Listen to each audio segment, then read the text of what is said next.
Assalamualaikum warahmatullahi wabarakatuh. Saya Mufedila Putri selaku moderator dari kelompok 5 akan menjelaskan susunan diskusi kita pada hari ini. Yang pertama ada pembukaan, yang kedua materi, pembacaan materi, yang ketiga ada sesi tanya jawab, yang keempat ada pembacaan kesimpulan, dan yang kelima adalah penutup. Untuk pembukaan diskusi kita pada hari ini, mari bersama-sama membaca basmalah. Bismillahirrahmanirrahim. Lalu untuk susunan diskusi selanjutnya adalah pembacaan materi yang akan disampaikan oleh Lisa Melinda. Assalamualaikum warahmatullahi wabarakatuh. Nama saya Lisa Melinda. Saya akan membacakan pengertian HAM. Hak asasi manusia atau HAM pada hakikatnya merupakan hak kodrati yang secara inheren melekat dalam setiap diri manusia sejak lahir. Pengertian ini mengandung arti bahwa HAM merupakan karunia Allah yang Maha Pencipta kepada hambanya. Mengingat HAM itu adalah karunia Allah, maka tidak ada badan apapun yang dapat mencabut hak itu dari tangan pemiliknya. Demikian pula tidak ada seorang pun diperkenankan untuk merampasnya, serta tidak ada kekuasaan apapun yang boleh membelenggunya. Dalam TAP MPR nomor 17 tahun 1998, hak asasi manusia adalah hak dasar yang melekat pada diri manusia secara kodrati, universal, dan abadi sebagai anugerah Tuhan Yang Maha Esa. Menurut UU nomor 39 tahun 1999, HAM adalah seperangkat hak yang melekat pada hakikat dan keberadaan manusia sebagai makhluk Tuhan Yang Maha Esa dan merupakan anugerahnya yang wajib dihormati, dijunjung tinggi, dan dilindungi oleh negara, hukum, pemerintah, dan setiap orang demi kehormatan serta perlindungan harkat dan martabat manusia. Pengertian HAM secara umum hak asasi manusia dipahami sebagai hak yang paling dasar yang dimiliki manusia sejak lahir, sebagai anugerah dari Tuhan Yang Maha Esa dan bukan pemberian pemerintah maupun pemberian masyarakat. Ya, selanjutnya saya akan membawakan materi tentang macam-macam HAM. Jadi di sini ada 5 macam HAM yang sudah mendapat pengakuan dari masyarakat dunia. Yang pertama adalah hak kebebasan berpendapat dan berbicara. Hak atas kebebasan berbicara dan mengeluarkan pendapat diatur di dalam pasal 28, yaitu sebagai berikut: kemerdekaan berserikat dan berkumpul, mengeluarkan pikiran dengan lisan dan tulisan dan sebagainya ditetapkan oleh undang-undang. Yang kedua ada hak kebebasan beragama. Hak atas kebebasan beragama diatur di dalam pasal 29, yaitu negara berdasarkan atas ketuhanan Yang Maha Esa. Negara menjamin kemerdekaan tiap-tiap penduduk untuk memeluk agama dan meyakini kepercayaannya masing-masing. Yang ketiga ada hak atas penghidupan yang layak. Hak atas penghidupan yang layak diatur di dalam pasal 27 ayat 2, yaitu tiap-tiap warga negara berhak atas pekerjaan dan penghidupan yang layak sebagai manusia. Yang keempat ada hak perlindungan yang sama di depan hukum. Hak atas perlindungan dan kedudukan yang sama di depan hukum diatur di dalam pasal 27 ayat 1, yaitu segala warga negara bersama kedudukannya di dalam hukum dan pemerintah, dan wajib menjunjung hukum pemerintah itu dengan tidak ada pengecualiannya. Yang kelima ada hak atas pendidikan dan penghidupan yang layak. Hak atas pendidikan dan penghidupan yang layak ini diatur di dalam pasal 31. Tiap-tiap warga negara berhak mendapatkan pengajaran. Pemerintah mengusahakan dan menyelenggarakan satu sistem pengajaran nasional yang diatur dengan undang-undang. C. Konsep HAM dalam Undang-Undang Dasar 1945. Seperti diketahui bahwa HAM itu adalah bersifat universal.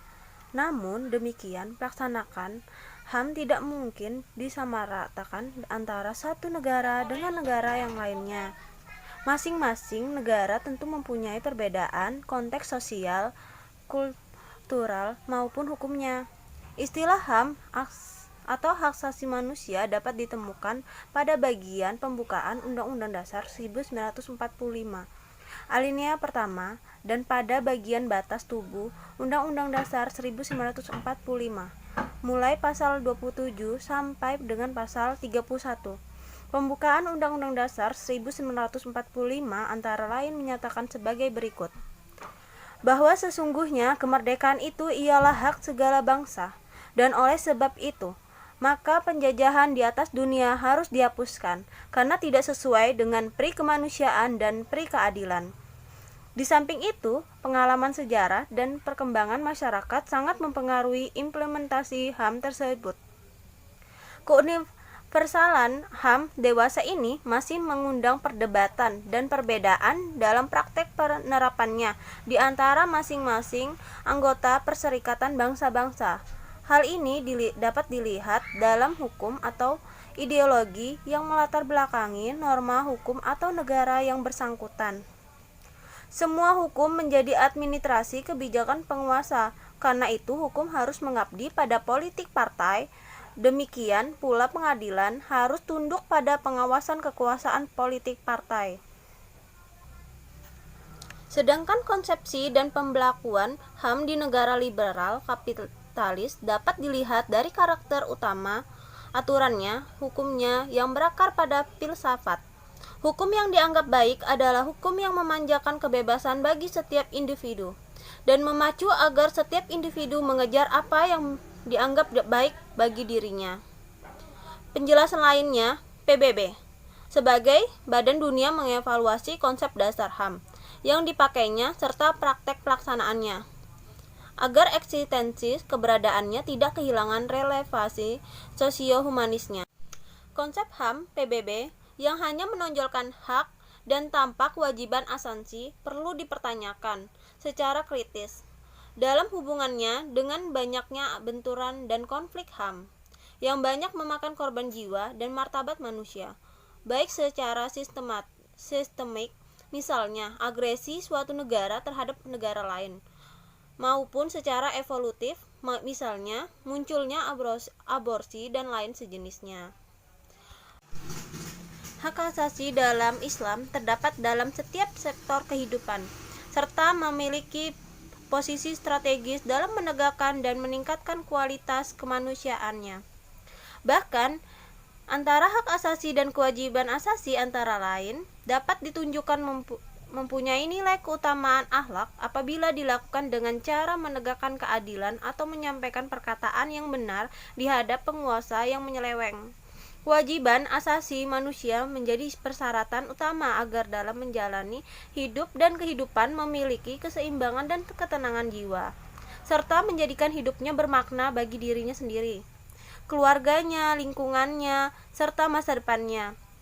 Hubungan erat antara kewajiban asasi dan hak asasi menunjukkan adanya kesempatan pemberian bagi individu dalam sikapnya, masyarakat dalam tradisinya, negara atau kelompok negara dalam budaya hukumnya. Hubungan etnis antara kewajiban asasi dengan hak asasi menuntut sikap agar seseorang, masyarakat atau bangsa tidak berat sebelah dalam melakukan peran diri dan hubungan sosialnya, karena pada dasarnya seseorang, masyarakat atau bangsa tidak dapat hidup dengan baik dan benar kalau hanya melakukan atau menuntut hak asasi saja tanpa melakukan kewajibannya secara seimbang. Bahkan dalam konsep Islam, kewajiban asasi menjadi keutamaan moral untuk didahulukan dibandingkan dengan hak asasi diri sendiri. Sekian dari materi yang saya bacakan. Jika terdapat kesalahan dalam perkataan saya memohon maaf. Sekarang saya kembalikan kepada moderator. Terima kasih.